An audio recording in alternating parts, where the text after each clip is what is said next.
తెలంగాణలో power politics కాకరేపుతున్నాయి. గత ప్రభుత్వ హయాంలో చేసిన విద్యుత్ కొనుగోలు ఒప్పందాలు, విద్యుత్ కేంద్రాల ఏర్పాటుపై జస్టిస్ నరసింహారెడ్డి కమిషన్ కు వివరణ ఇస్తూ కేసీఆర్ రాసిన లేఖ హాట్ టాపిక్ అయింది.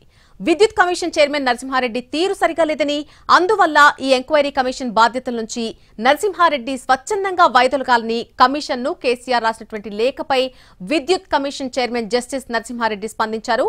కేసీఆర్ లేఖపై నిపుణులతో చర్చిస్తానన్నారు. ఆయన పలు అంశాలను లేఖలో ప్రస్తావించారని, కొన్ని ప్రశ్నలకు సమాధానమిచ్చారని కూడా తెలిపారు. కేసీఆర్ చెప్పిన వివరాలను వాస్తవాలతో సరిపోల్చాల్సి ఉందని అన్నారు జస్టిస్ నరసింహారెడ్డి. బీహెచ్ఈఎల్ ప్రతినిధులను కూడా క్లారిఫికేషన్స్ అడుగుతామని చెప్పారు. ఇక కేసీఆర్ చెప్పినటువంటి అభ్యంతరాలపై పునఃపరిశీలన చేస్తామన్నారు. మాజీ సీఎం రాసిన లేఖపై ఎల్లుండి సమీక్ష నిర్వహిస్తామన్నారు ఆయన.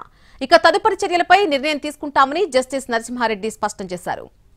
విద్యుత్ కొనుగోళ్లలో ఎక్కడా నష్టం జరగలేదని మాజీ మంత్రి జగదీష్ రెడ్డి అన్నారు.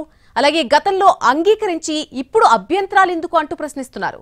ప్రభుత్వం ఏర్పాటు చేసిన కమిషన్ సరిగ్గా వ్యవహరించడం లేదని ఆయన మండిపడ్డారు. విచారణ జరపక ముందే తీర్పిచ్చినట్టు ఎలా వ్యవహరిస్తారని ప్రశ్నించారు. జస్టిస్ నరసింహారెడ్డిపై తమకు గౌరవం ఉందని అన్నారు. చీకట్లలో ఉన్నటువంటి తెలంగాణలో కేసీఆర్ వెలుగులు నింపారన్నారు జగదీష్ రెడ్డి.